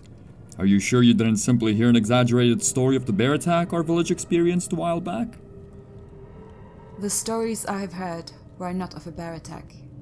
The stories I have heard were concerning a beast of an entirely different nature. The stories I have heard were about a creature of long limbs and eyes filled with darkness, she said, towering above us from the bar chair. I have come to rid you of this beast. Under whose orders? Halchin asked. My employers are not of your concern. What is of your concern is the creature that roams the forest near your village. Surely you have seen its work. Surely you understand the threat that it poses to your little community. It was us, the men around the table that had found the Woodsman's body. It was us that buried the disfigured corpse, and it was us that hid the reality of his long-limbed transformation beneath the lie of suicide. We had seen the long-legged beast's work. Who sent you? Halchin asked with a voice of pure ice. The beast that roams your forest is not an animal, she said, ignoring his question. The beast that roams your forest is a curse manifested. With each bite that the beast delivers, the curse spreads. While the long-legged creature continues to roam your forests, the village will suffer. I am here to put an end to the suffering. How? I found myself asking. Halchin's brow furrowed. I had spoken out of turn. Yet my question was deemed pertinent. My friend Ferko makes a good point, Halchin said. Let's hypothetically say that this long-legged beast does exist. How would one of a tender nature such as yourself be able to help? Hunting, be it of cursed animals or not, is a man's... As soon as she put her hand on the hilt of her sword, Halchin went quiet. It is in your best interest to not judge my character, lest you want to see exactly how untender my nature is, she said. For a brief moment, it looked as if we would be witnesses to another death. But then the stranger's grip relaxed. I am not here to argue. I am not here to fight. I came to this pub to help rid you of the beast. Without thinking, I found my mouth moving once more. How? I asked. The beast is the result of a curse, and curses do not manifest out of the ether, the stranger said, looking at me. Once I find the person who brought the long-legged beast into this world, it will be easier to put it to rest. With fear in my heart, my eyes drifted to my empty glass. The stranger did not look away. Does anyone here have a guilty conscience? Has anyone here tangled with forces beyond their means? No one spoke. I kept my eyes glued to the table. I kept my eyes away from hers. Yet I knew she was looking straight at me. I knew she knew. No one? She asked. No one here has a heavy heart. I almost spoke. I almost confessed to my sin. But Halchin opened his mouth before I could open mine. Young miss, I apologize for offending you with my comments, but now you're offending us. We are all Christians here. We may not be saints, but we do not commune with the darkness that you speak of. The beast that roams the forest is not of our doing. But you admit the existence of this beast, the stranger said, her lips lingering on the edge of a smile. I admit nothing, Halchin said. I'm simply making conversation. Well, if everyone here is a saint, then the presence of the beast is truly puzzling, the stranger said, her eyes still glued to me. Yet that doesn't change the nature of the work that needs to be done. One way or another, I will put this beast to rest. To do that, however, I will need a guide for these forests. I do not know the land this far south. I'll go, I found myself saying. Verko, have you lost your mind? Halchin yelled. You're a cripple. You have no business in the forest. I have a horse. The man doesn't need to walk, he just needs to know the forest. I know the forest, I said. Then you'll do, she said. Now all that is left is the matter of my horse. We have ridden a long way. The animal needs to rest before the hunt. Is there a stable available? Halchin did not look at the woman. Instead, he glared at me. For a second it looked as if he would bar me from joining the huntress, but eventually his sneer loosened. The woodsman has a barn, he said. He's no longer making use of it. I'll show you where it is, I said. Lead the way. Without looking back at the table, I limped out of the pub. I couldn't look the others in the eye. The walk to the woodsman's barn was long and silent. Each step that I took with my bad leg felt like a muffled bolt of lightning traveling up my spine, my bones shivering the same way they do before a thunderstorm. I moved slowly, yet she didn't complain. The huntress simply led her horse behind me and kept her eyes on the dark forest beyond the village. After we found the woodsman's body, we cleaned the barn as thoroughly as we could. For a group of drunks, we did a good job, yet on the far side of the barn, nestled into the darkness of the wood, there was still a trace of dried crimson. The huntress noticed it as soon as she entered. I presume the man's house is vacant as well. Yes. Good. Did you know the woodsman well? Yes. I offer you my condolences then, she said, hitching the horse. Meet me here tomorrow at sunrise. We'll make sure the long-legged beast doesn't hurt anyone else. With that, she retired to the dead man's cottage. I went back home to my wife. A part of me wanted to tell her. A part of me wanted to prepare her for the possibility that her husband wouldn't come back home the following day. Yet I couldn't. She knew about my transgression. She'd witnessed the birth of the long-legged beast. That was enough heartache for her. I did not sleep that night. I simply lay there, listening to her gently snore on my chest, listening to her dream. As the first rays of sun started to creep into our bedroom, I prayed that I would hear those carefree hums again. The night of my wedding, my father-in-law gave me a shotgun. When he gave me the gift, he said that every man should be able to defend his family. I didn't know how useful I would be with a weapon I'd never shot, but I took it with me regardless. With a knitted hat from my wife and a shotgun from her father, I set out to hunt the Long Legged Beast. The morning was unseasonably warm and humid. Instead of having frigid teeth, the air outside was heavy, and each breath I took felt sluggish. Through thick fog, I lumped my way to the Woodsman's barn. When I arrived, the huntress was already bringing out the horse. Without even the slightest bit of resistance, the creature carried me. The animal didn't acknowledge me in the slightest, neither did the huntress who walked a few paces before us. The walk through the village was just as wordless as it had been a night prior. I found myself trying to make sense of the symbols carved into the hilt of the huntress's sword. So what happened? She asked nonchalantly as we left the village. What did you do to be cursed? I stole a sheep. Saying the words filled me with equal part relief and terror. Being able to confess to the sin that brought forth the long-legged beast eased my heart. Yet the absurdity of it all shook me. This was all happening because of one measly sheep. If I was able to provide for my family, I wouldn't have... Wait, I said. How did you know it was me? Have a nose for these things. Presume you stole the sheep from someone who lives in the forest. Yes, I said, trying to make sense of the world beyond the fog. The sheep was tied to a cottage that stood on a chicken leg. The animal chewed off the rope that held it, and I took it home. Cottage on a chicken leg? She asked, a hint of amusement sneaking into her voice. Wrinkly old hag? Glass eye? Body like a sack of potatoes? Yes, I said. Her horrid voice and her sagging face, I could see them again. She's the one who cursed me.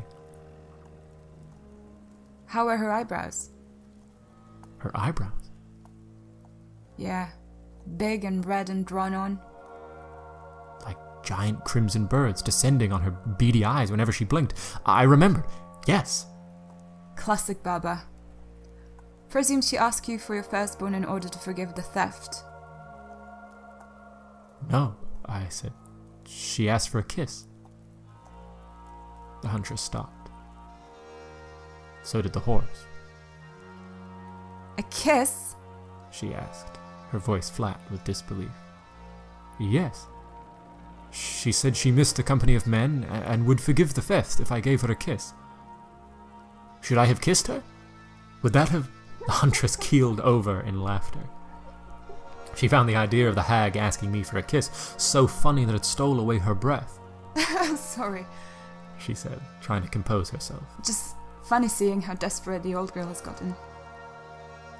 Did not share her sense of humor. Don't worry, she said, calming herself and continuing to walk. By the end of the day, the long-legged beast will be taken care of.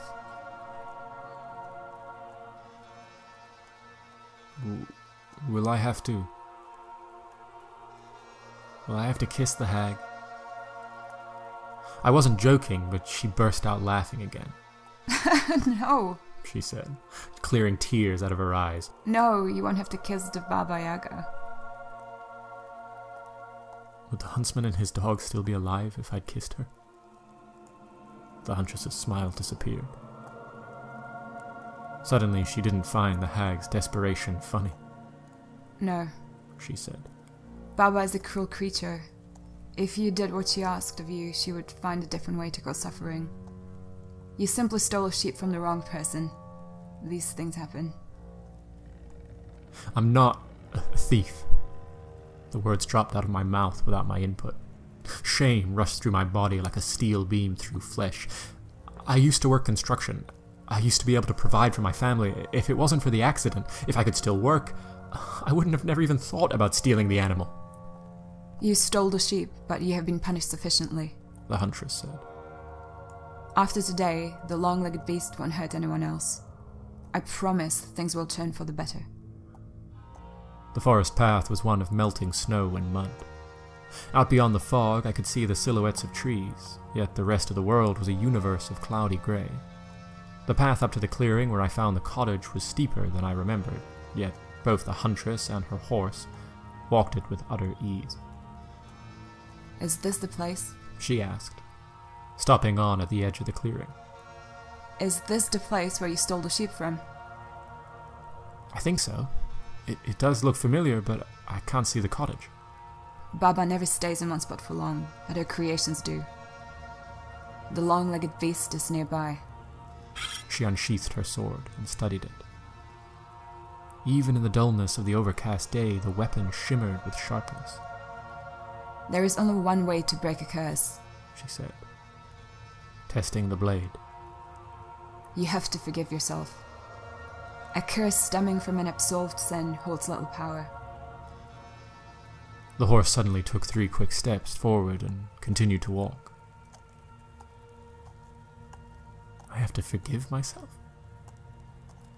I turned around on the saddle, hoping to face the huntress, but all that I saw around me was fog. You are not a thief. Her voice drifted around me. Remember, you are not a thief, and I will take care of the rest. I made a few desperate attempts to understand what was happening, but the huntress responded to none of my questions. It was just me and the horse, blindly walking through the fog. With the huntress gone, my mind became a crackling thunderstorm of panic. Every wet step that the horse took through the muddy clearing brought forth a new image of how the long-legged beast could maim me. Yet then, in the mess of melting snow and wet earth, I saw something that focused my mind. It ran deep into the ground and was partially filled with muddy water, yet the imprint in the mud was unmistakable. Long, flat hooves, similar to those of a deer but scores larger, just as the woodsman described it the night him and the dog were attacked. The tracks before me belonged to the long-legged beast. The horse was leading me straight to it. I immediately started praying, hoping that a last-minute Hail Mary might draw the attention of a loving God. The horse continued walking towards the beast born of my sin.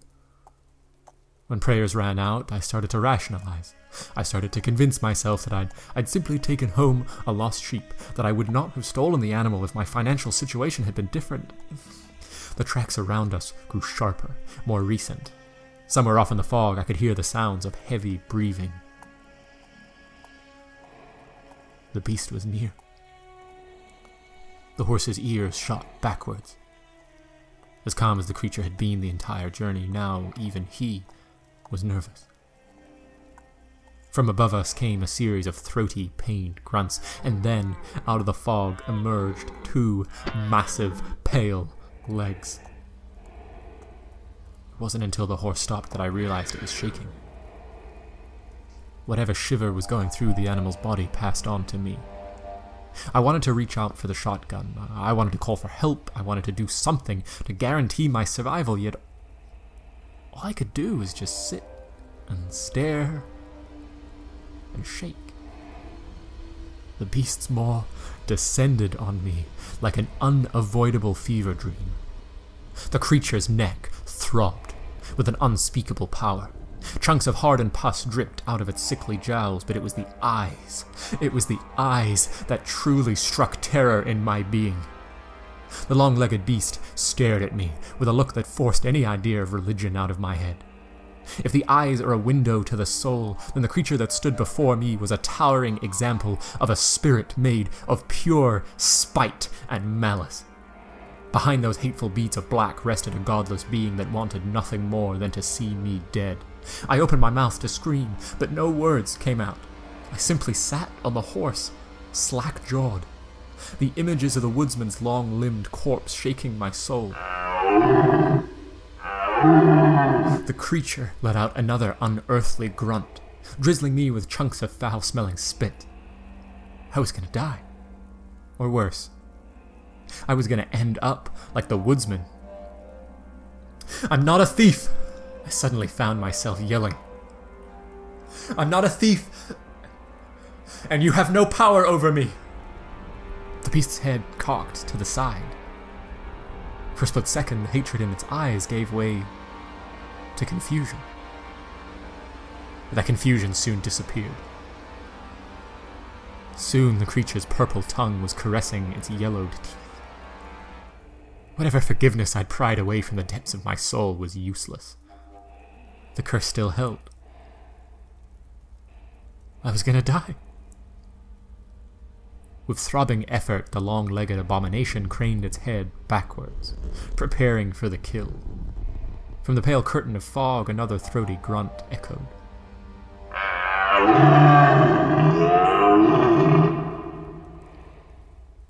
I knew that it would be the last sound I'd ever hear. I knew that I would end up just as the Woodsman did. The horrid roar rang through my ears, and I became dizzy with the anticipation of death. But then, it stopped. With a gentle flash of light somewhere off in the fog, the beast's roar came to an abrupt end. The horse stopped shaking. My muscles still shivered. For what seemed like an eternity, we stood in the clearing in complete silence.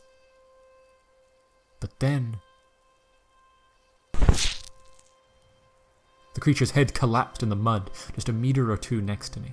Its tall limbs still stood their ground in the muddy earth, but a thickening trail of dark blood was starting to worm its way down the creature's neck. With its hateful eyes shut, the animal looked harmless, nearly comical.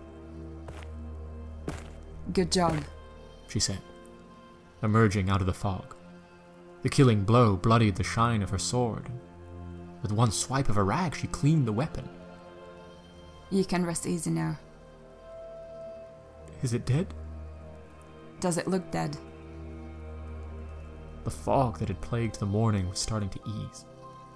The horrid universe of fear in which I'd lived for so long was starting to dissipate. The long-legged beast still stood on its misshapen limbs, but the gaping hole at its throat soothed my nerves. It looks dead, I said, watching the blood slide down to the beast's maw. Then logic would dictate it is probably dead. She sheathed her sword and gave the horse a friendly tap. Good job, she said. I wasn't sure if she was talking to me or the horse. So it's over? I asked, still uncomfortable with the legs that stood before me. The long-legged beast is dead. Your village is safe, she said, smiling. Next time you see a sheep walking through the woods, just make sure that... Groans. Two high-pitched groans strained their way into existence from the long-legged beast. Yet the creature's horrible maw remained closed. The sounds came from the wound at the monstrosity's throat. Shit, she said, reaching for her weapon. Move back. The horse took a couple steps backward as if he understood the huntress's words. What's happening? I asked. But the huntress never answered. She didn't need to. With a series of steadily deepening groans, the wound at the beast's throat opened up. Two more heads, equally grotesque, equally hateful, squirmed their way out of the creature's body. The long-legged beast was far from dead. The huntress leapt into action, slicing at the throats of the newly born heads, yet her sword did nothing to quell the monster. Even though she moved with the grace of an armed ballet dancer, every killing blow she delivered to the abomination simply resulted in the birth of two more heads. The writhing nightmare of necks that stood before us frightened me to my core. But it wasn't until the huntress turned around that I realized how dire our situation was. The only person who I had ever witnessed to be composed about the long-legged beast was no longer calm. We need to get out of here, she said, her voice drenched in panic. With a couple more swings of her sword that gave birth to a quartet of new pus-filled jaws, the huntress jumped onto the horse. When she mounted the animal, her boot sent a flurry of agony through my injured leg, but there was far too much adrenaline in my blood to make the pain anything but a mere blip in my frenzied mind. The gallop of the horse was fast and true, yet it was no match for the long-legged beast. Even with the long limbs, even with the dozen chomping heads, the creature behind us was matching our speed. A minefield of deep tracks spread out in front of us. horse was starting to stumble. The shotgun! The huntress yelled. Shoot the beast with a shotgun! With every ounce of focus that I could wring from my being, I held the weapon in my shaking hands. My fingers were numb, barely recognizing the metal of the trigger, yet when I pulled it, the shot went wide. Before I'd even had a chance to contend with my missed shot, however, another horrible sound cut through my ears. A feeling of weightlessness followed the horse's scream. I was flying through the air. Somewhere behind me, the horse had tripped on the tracks of the long-legged beast. My leg was the first part of my body to meet the ground, and the screams that left my throat completely consumed my being. For a moment, I wasn't in the Slovakian wilderness. For a brief intermission in reality, I was back at an Austrian construction site, watching a marriage of steel and bone destroy my livelihood. Yet it wasn't caring co-workers that stood above me when I regained my footing in reality. The creature towered above me was far from caring. A sea of maddened eyes descended upon me, my nose filled with the stench of death. I lay in the mud, paralyzed by fear and pain, watching the throbbing symphony of necks descend. They all beat in unison, drumming to the beat of a massive heart. With nothing left to lose, my finger wrapped around the trigger once more. The world came crashing down on me. I woke up, certain that I had died. I could see nothing, and all that I could feel was a bone-crushing pain. I had stolen a sheep from the Baba Yaga, and this was my punishment. Eternal darkness and pain. Yet as I lay in the murky depths of the afterlife, other sensations started to crawl through my perception. I could feel the cold wetness of mud against my back. I could hear the singing of far-off forest birds. My finger was still wrapped around the trigger of the shotgun. With a grunt, a gentle female grunt, sunlight entered my world. The huntress stood above me, smiling. You survived.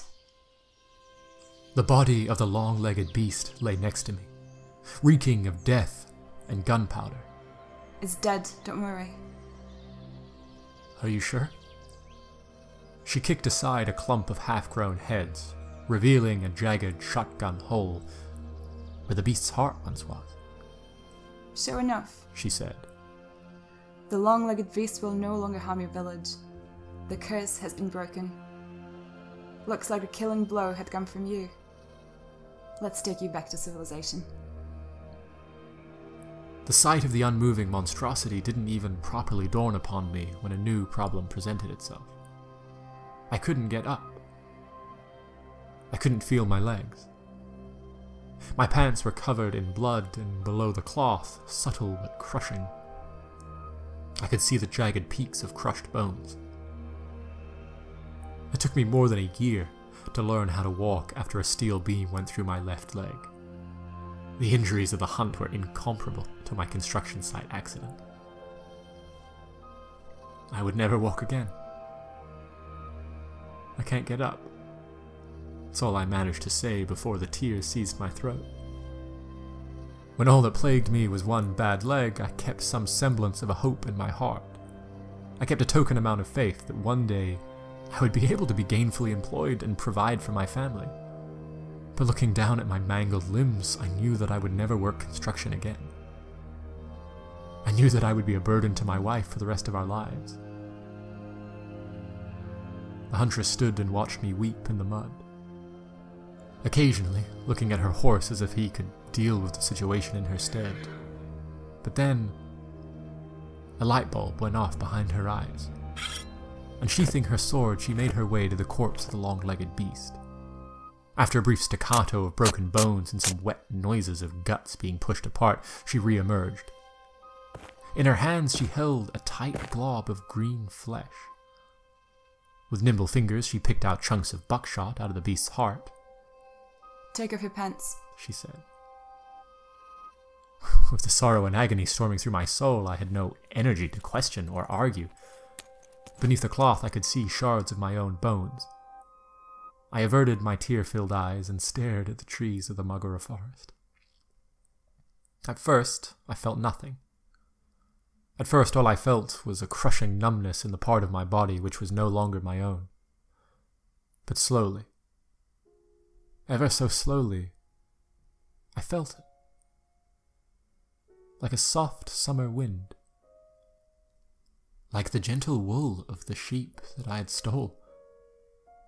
I felt feeling return to my legs. Can you get up now? She asked. I didn't answer. I just tried. My pants were off and my face was covered in tears, but for the first time in years I felt whole. I can walk, I said, taking a step with legs that no longer inspired charity. Each step was true. It was as if there never was a long-legged beast, as if there never was a construction site accident. I can walk, I yelled, breaking into a sprint. I can run, I can work, I can provide. Like a child, I ran laps around the corpses of the beast that once plagued my nightmares. The huntress simply watched me, entertained by my joy. How can I repay you?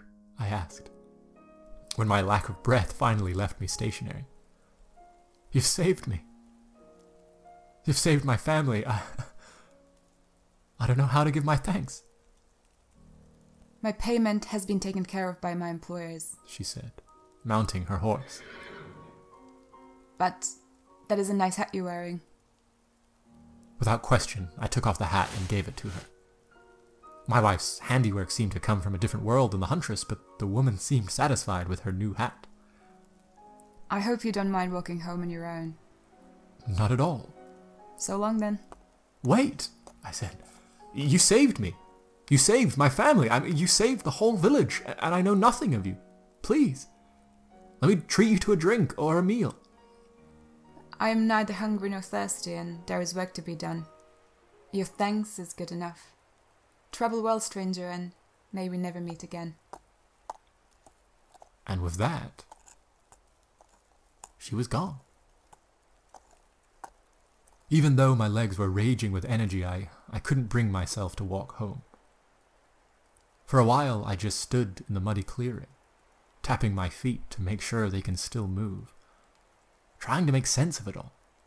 The hag, the woodsman, the long-legged beast. Thinking of it all, trying to make sense of it all, it simply made me dizzy. I reminded myself of what mattered. I was alive and standing on my own 2 feet. My wife was still gently snoring at home, and there were construction jobs littered throughout Europe that I was suddenly eligible for once more. Standing there in the clearing, I realized that even though the past few years of my life had been drenched in darkness, things were looking up. I reminded myself of what mattered. And then I walked back home to start a new life. The Long Legged Beast of the Magura Forest was written, edited, and produced by me, Mike Jesus Langer, and has featured the voice talents of Sam Barlian, Sean Brodeur, Jen Kirk, Dr. Creepen, Grax Bishop, Lana Centauri, and Petar Buha.